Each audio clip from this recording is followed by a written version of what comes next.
Assalamualaikum warahmatullahi wabarakatuh. Yang terhormat dosen penguji PPG dalam jabatan Angkatan 2 tahun 2023. Perkenalkan, nama saya Rianto Arifin. Saya selaku guru SMK Sunan Ampel Menganti, Kabupaten Gresik, Provinsi Jawa Timur. Sekaligus mahasiswa PPG dalam jabatan Angkatan 2 tahun 2023 Universitas Negeri Semarang. NIM 239801237. Pada hari ini, Senin tanggal 4 Desember tahun 2023 jam 8 pagi, saya akan melaksanakan kegiatan pembelajaran untuk memenuhi uji kinerja dalam jabatan Angkatan 2 tahun 2023 dengan materi pembelajaran perencanaan dan pengalamatan jaringan. Untuk lebih jelasnya, berikut video pembelajaran yang saya lakukan. Mohon kepada Bapak Ibu dosen masukannya agar saya lebih baik ke depannya. Demikian, Assalamualaikum warahmatullahi wabarakatuh. Baik anak-anak, saya mulai. Assalamualaikum warahmatullahi wabarakatuh. Waalaikumsalam warahmatullahi wabarakatuh.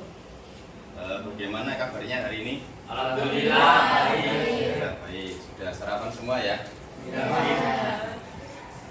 Oke, anak-anak, untuk materi ini kita lanjutkan dari materi yang sebelumnya sudah kita pelajari, yaitu tentang IP address atau pengalamatan jaringan.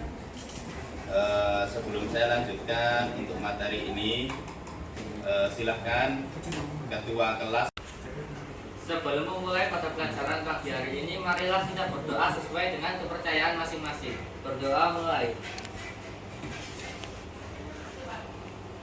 Berdoa selesai.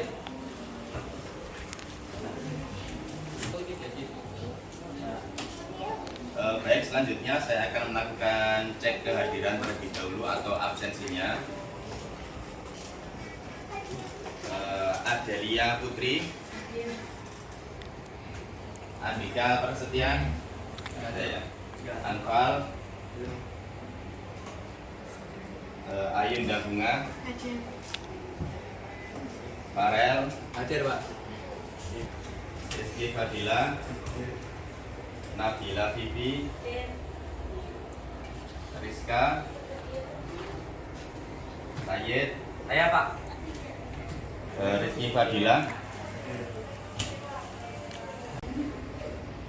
Wainesa, Hilda, Winda, Yulita.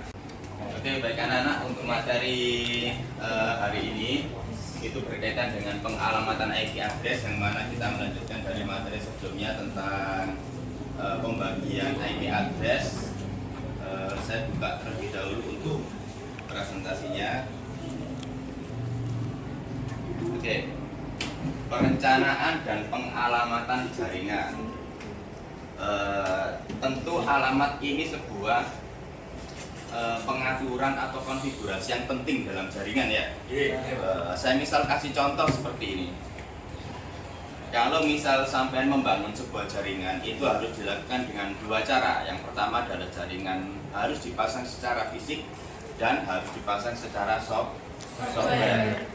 Secara fisik itu seperti kita memasang sebuah kabel atau koneksi ya, entah itu koneksinya menggunakan wireless atau menggunakan kabel. Kalau koneksi itu sudah tersambung, tapi antar komputer tersebut masih belum bisa dikatakan bisa tersambung. Seperti contoh, misal saya kalau mau ke rumahnya Anfal, Anfal rumahnya mana? Gempol Pak. Misal dari daerah saya ke daerah Anfal itu jalannya sudah ada, jalurnya sudah ada, ya kan? Dari rumah saya ke Damaian, ke Gempol, ke Menganti itu jalurnya sudah ada. Tapi kalau saya tidak tahu alamat rumahnya Anfal, tentu saya tidak akan bisa sampai ke rumahnya Anfal. Benar gitu ya? Sama seperti jaringan, kalau misal sudah sampai pasang kabelnya, tapi kalau tidak ada alamat IP-nya, maka antar jaringan tersebut tidak akan bisa tersambung. Kurang lebih seperti itu. Ini adalah materi kemarin yang sudah dijelaskan ya. Sebelum itu saya akan menjelaskan terlebih dahulu untuk capaian pembelajarannya, yaitu nanti ketika kita belajar pemasangan dan konfigurasi jaring pengalamatan IP ini sampai nanti di akhir diharapkan mampu merencanakan topologi arsitektur jaringan sesuai dengan kebutuhan. Terus kemudian mengumpulkan kebutuhan teknis pengguna yang menggunakan jaringan, mengumpulkan data peralatan jaringan dengan teknologi yang sesuai, melakukan pengalamatan jaringan, terus kemudian memahami CDR dan VLSM, kemudian menghitung subnetting. Ini yang nanti akan dipelajari untuk mata pelajaran perencanaan dan pengalamatan jaringan. Nah, terus tujuannya bagaimana, Pak? Nah, tujuannya ini nanti diharapkan setelah mempelajari materi ini sampean mampu melakukan konfigurasi IP address di komputer jaringan. Jadi nanti sampai bisa melakukan konfigurasi, sampai bisa nyeting IP address di sebuah komputer atau di sebuah perangkat jaringan. Terus kemudian memahami konsep alokasi pabrik dengan metode classless addressing atau CDR. Jadi nanti untuk pengalamatan IP itu kan ada banyak seperti yang sudah kita pelajari, ada IP address kelas A, B, dan C. Nanti untuk penggunaannya agar tidak banyak IP yang nganggur, maka kita sesuaikan untuk pengalamatan IP itu dengan menggunakan metode ini classless addressing atau CDR. Kemudian nanti diharapkan kalian mampu memahami konsep subnetting, memahami teknik penggunaan subnet mask, kemudian dapat melakukan teknik subnetting menggunakan VLSM. Itu adalah tujuan untuk pembelajaran kita. Nah, ini adalah materi yang kemarin yang sudah kita pelajari tentang pembagian IP address. Bahwasanya IP address itu ada IP address versi 4, ada IP address versi 6. Itu nanti bedanya seperti ini contohnya. 202.134.64.139 ini adalah IP address versi 4. Yang ini menggunakan hexadesimal yang panjangnya 128 bit, ini adalah yang IP versi 6. Untuk yang ini coba perhatikan, IP address versi 4 202.134.64.139 itu masuk dalam IP address kelas apa, Rek? A, B apa C? 202. A.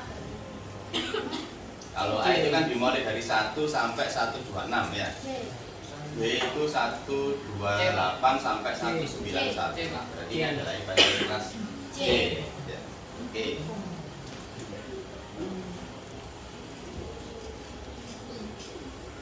Nah, ini IP address dibagi menjadi dua, yaitu network ID dan address ID. Ini sudah pernah kita sampaikan. Nah, ini adalah untuk pembagian IP address-nya kelas A,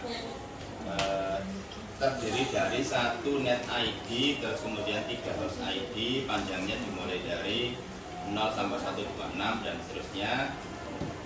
Yang kelas B ini 2 net ID, 2 host ID, jadi tengah-tengah ya. Terus kemudian kelas C ini yang sering kita gunakan karena ini adalah IP address yang jumlahnya paling sedikit, paling kecil. Kelas B tengah-tengah, terus kemudian kelas A itu yang paling banyak. Kalau masih dalam lingkup sekolah seperti ini, kita gunakan kelas C masih cukup lah ya, jumlah komputernya tidak terlalu banyak. Tapi kalau nanti perusahaan yang besar, kita tidak cukup kalau kita menggunakan kelas C, kita bisa menggunakan kelas B ataupun kelas A. Nah, pertanyaan pemantik, ada 2 pertanyaan ini coba dijawab ya. Yang pertama, bagaimana menerapkan subnetting pada sebuah lab yang komputernya itu memiliki 24 komputer. Kita pakai slash berapa kalau komputernya ada 24? 24. Kalau slash 24 itu jumlah hostnya 254, terlalu banyak. Kalau cuma 24 PC slash 29 itu berapa jumlah hostnya? 32. Masih cukup ya kalau kita gunakan 24. Nah, terus pertanyaan selanjutnya. Mengapa IP address 192.168.10.0 dan 192.168.10.255 tidak bisa digunakan dalam pengelamatan IP address kelas C? Kenapa? Karena IP 192.168.10.0 itu termasuk network. Ya, benar. Terus untuk yang ini, yang 10255 Itu termasuk Pak. broadcast. Oke. Disampaikan oleh teman kita Farel bahwasanya IP address yang 0, host terakhir 0, apa maksudnya oktet terakhir 0, ini adalah network. Jadi network itu bukan merupakan IP yang valid yang bisa digunakan, jadi ini tidak bisa dipakai. Sedangkan yang ini 10.255 ini adalah broadcast, ini juga tidak bisa dipakai. Yang dipakai adalah IP use, berarti antara 10.1 sampai 10.254 ya. Tentang subnetting ini, untuk penghitungan subnetting metodenya dibagi menjadi dua, yaitu metode CIGR classless interdomain routing sama VLSM variable length subnet mask. Nah, yang dimaksud dengan classless interdomain routing itu apa, Pak? Classless interdomain routing adalah sebuah cara alternatif untuk mengklasifikasikan alamat-alamat IP berbeda dengan sistem klasifikasi ke dalam kelas A, B, C, dan D. Kalau kita sebelumnya pernah belajar IP address itu ada kelas-kelasnya, gitu kan, Red? Kelas A, kelas B, kelas C. Dan sekarang ini menjadi classless. Classless itu artinya apa? Terpecah. Classless itu artinya nggak ada kelas. Kelas itu kan artinya nggak ada ya. Classless berarti kelas-kelas sebelumnya yang kita pelajari itu nanti kita hilangkan, kita ganti dengan metode ini, interdomain routing, atau juga disebut dengan supernetting. CIDR merupakan mekanisme routing dengan membagi alamat IP jaringan ke dalam kelas A, B, dan C. CIDR digunakan untuk mempermudah penulisan notasi subnet mask agar lebih ringkas dibandingkan dengan penulisan notasi subnet mask yang sesungguhnya. Nah, untuk contohnya seperti ini, ada /8, /15, /16, /23. Yang mana slash itu istilahnya adalah prefix. Kalau /8 berarti prefix 8, prefix /15, prefix /16, dan seterusnya.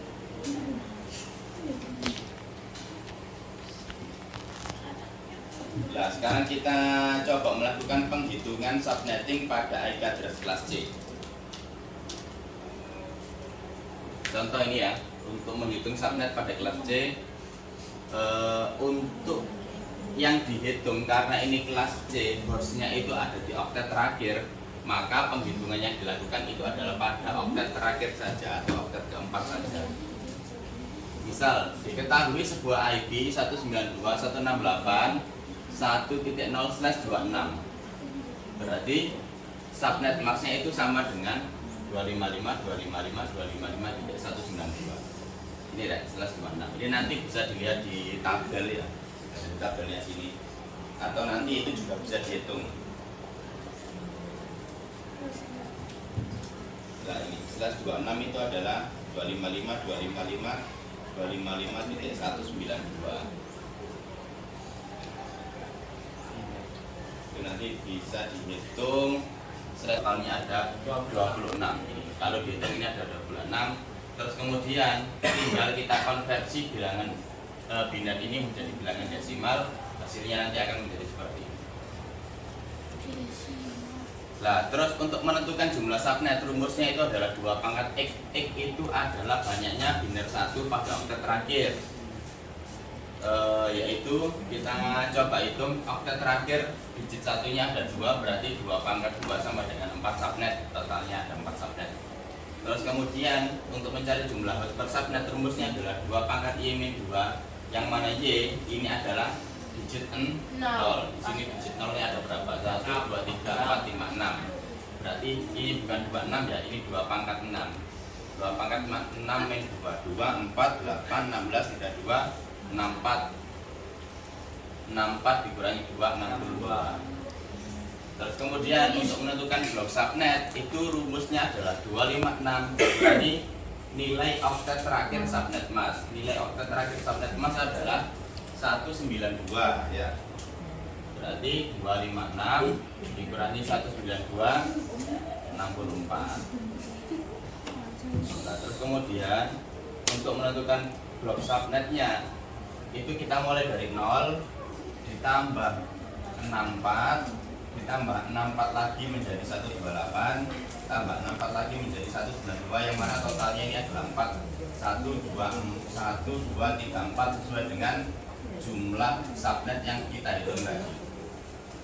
Kemudian kalau dibuatkan tabelnya seperti ini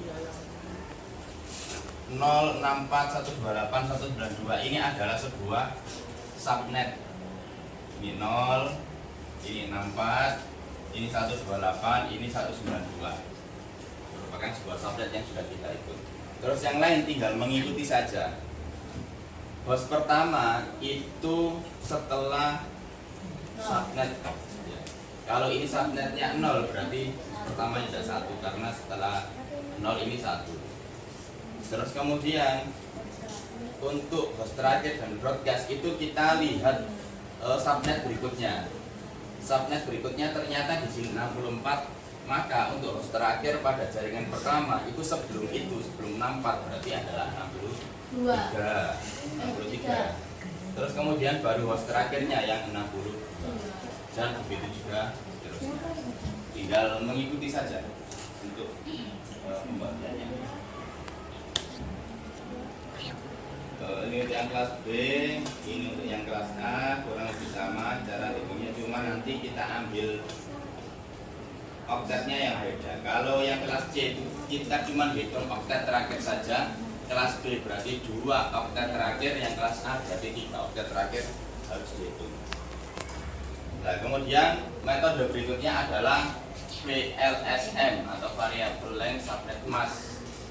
Metode subnetting selanjutnya yang bisa kita gunakan yaitu VLSM, yaitu penghitungan IP address menggunakan metode VLSM, yaitu metode yang berbeda dengan memberikan satu network address lebih dari satu subnet mask. Berbeda jika menggunakan CIDR di mana satu network IP hanya satu subnet mask saja. VLSM memiliki manfaat untuk mengurangi jumlah alamat yang terbuat. Sama seperti yang pertanyaan pemantik saya sampaikan tadi ya. Kalau jumlah komputernya itu ada 24, maka kita tidak mungkin pakai /24 karena nanti terlalu banyak IP yang nganggur. Kita bisa pakai /29 nanti biar IP yang sisa itu tidak terlalu banyak. Kurang lebih untuk yang VLSM nanti seperti itu. Nah, contoh VLSM ini ya, sebuah sekolah terpasang sebuah IP 202.40.10.0/24, kemudian akan dibagi dalam 5 ruangan. Ada ruangan pimpinan yang jumlah komputernya 3, guru jumlah komputernya 55, siswa 108, teknisi 26. Kemudian tentukan network address, rank IP, broadcast address pada setiap bagian yang telah ditentukan. Nah, kalau sudah ada soal seperti ini, langkah pertama yang harus kita lakukan adalah mengurutkan dari jumlah host yang paling banyak. Ya, kita lihat di sini yang paling banyak yang mana? Siswa 108. Terus kemudian guru. Terus kemudian teknisi. Terus kemudian administrasi. Terus kemudian pimpinan. Nah, itu kita urutkan dari yang paling banyak ke yang paling sedikit. Terus kemudian rumusnya adalah seperti ini. Misal kita hitung yang pertama dulu, siswa 108. 108 kurang dari sama dengan pangkat n min 2. Jadi nanti 2 pangkat n min 2 ini harus mendekati 108 tapi tidak boleh kurang dari 108. Di sini ternyata ketemunya adalah 2 pangkat 7. 2 pangkat 7 itu adalah 128 ya. 108 ini kurang dari sama dengan 128. Artinya 128 ini mendekati 108 ya, tapi tidak kurang dari ini. Min 2. Meskipun dikurangi 2 ini jumlahnya masih lebih banyak. Nah, terus kemudian Itu lebih banyak. ya, 128 kan lebih banyak dari 108. 108 kurang dari 126. 108 ini lebih kecil dari 126. Terus kemudian network address tadi sudah ditentukan 202.40 10.0/25. Kemudian range IP-nya setelah ini 10.0 10.1 lanjutannya ya. Terus untuk menentukan broadcast-nya dan IP terakhir itu kita harus ngerti untuk network berikutnya terlebih dahulu. Dan network berikutnya berapa? Ternyata network berikutnya itu adalah 128. 128 itu didapat dari sini. Dari 0 ini kan network ditambahkan 128. Berarti network berikutnya adalah 128. Kalau network berikutnya 128, maka broadcastnya itu sebelum 128, maka 127. Nah, terus untuk IP terakhir sebelum 127, maka ini sudah 126. Jadi IP yang bisa dipakai adalah antara 10.1 sampai 10.126. Dan seterusnya cara menghitungnya sama. Ada yang mau ditanyakan?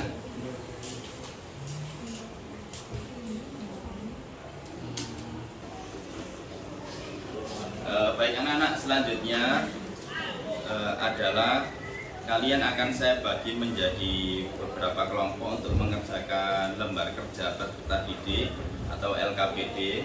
Di sini nanti saya akan membagikan sebuah lembar kerja, terus kemudian dikerjakan secara kelompok. Ini nanti biar mudah ya, langsung satu bangku. Ini kan ada 4 siswa ya, langsung jadi 2 kelompok.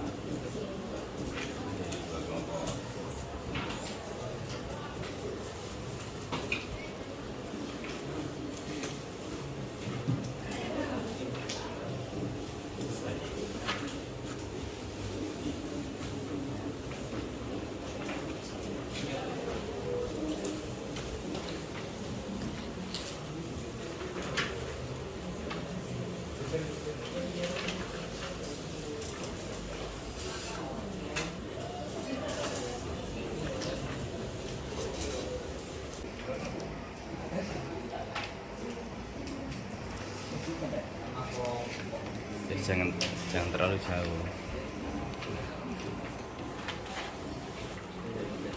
Baik, saya jelaskan terlebih dahulu. Bisa dibuka di halaman pertama. Di situ ada identitas kelompok ya. Iya. Saya tentukan kelompoknya mulai dari Abdul Manan kelompok 1, kelompok 2, kelompok 3, kelompok 4, kelompok 5, kelompok 6, 7, 8, 9 terakhir. Ada 9 kelompok. Silakan ditulis nama kelompoknya, kelompok 1, 2 dan seterusnya. Terus anggota kelompoknya silakan ditulis nama anggotanya. Terus kemudian di halaman pertama ada tujuan pembelajarannya, yaitu nanti menjelaskan konsep pengalamatan IP, mengklasifikasikan jenis pengalamatan IP, menentukan cara pengalamatan IP, menerapkan metode subnetting CIDR dan PRSM. Yang pertama bisa diperhatikan ada 2 kasus di situ, yang mana kasus pertama itu kita lihat komputernya di gambar itu ya bisa saling tersambung, terus kemudian yang komputer 2 itu tidak tersambung. Silakan diidentifikasi kenapa pada kasus 1 komputernya tersambung, sedangkan yang kasus 2 komputernya tidak tersambung. Terus yang selanjutnya melakukan studi literatur dan analisa studi kasus. Ada sebuah soal VLSM, di situ ada sekolah yang terdapat 2 laboratorium komputer. Yang pertama lab jaringan, itu totalnya ada 30 PC, yang lab multimedia ada 12 PC. Anda ditugaskan untuk memberikan IP masing-masing laboratorium dengan network yang berbeda dengan subnet 192.168.1.0/26. Silakan dikerjakan dengan metode CIDR VLSM. Terus halaman terakhir, silakan buat desain jaringan menggunakan aplikasi Cisco Packet Tracer sesuai dengan topologi yang ada pada gambar. Jelas? Silakan bisa dikerjakan.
Baik anak-anak, untuk LKBD yang sudah dikerjakan sudah selesai? Sudah ya? Selanjutnya saya akan menunjuk perwakilan kelompok untuk maju presentasi ke depan. Silahkan kelompok 4 bisa maju untuk mempresentasikan hasil tugas yang sudah dikerjakan. Silakan.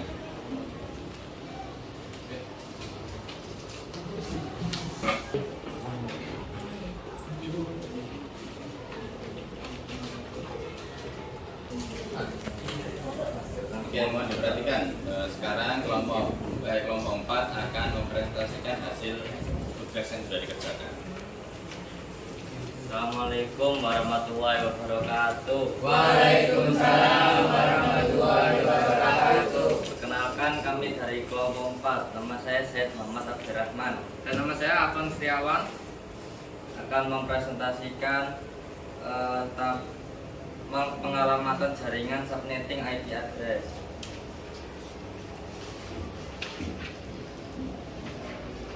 Pada orientasi masalah, pada kasus 1, IP address dari PCO dan PCI1 berada pada jaringan yang sama sehingga dapat tersambung dengan baik.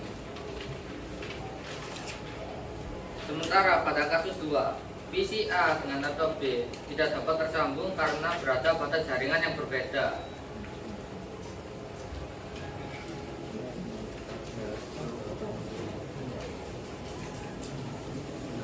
Pada pertanyaan nomor C, dapat CIDR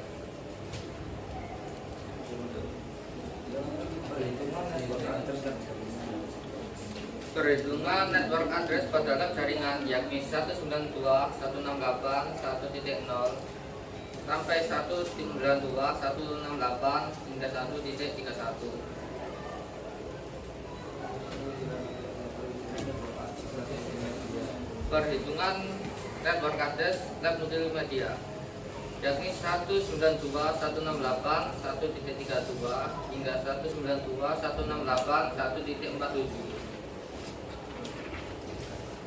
Baik, kasih tepuk tangan buat kelompok 4. Kita kembali ke tempat duduknya.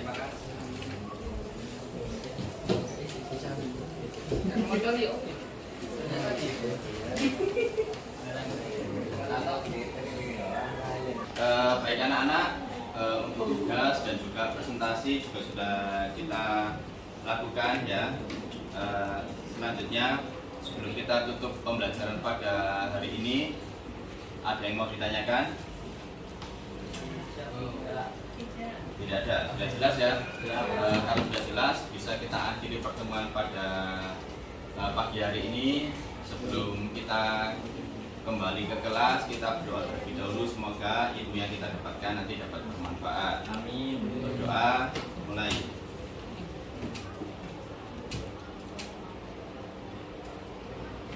Doa selesai.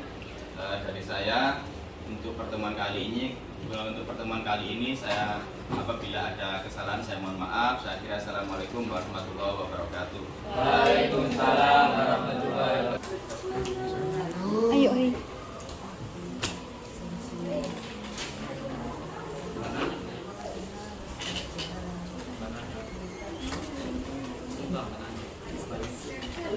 Ayo.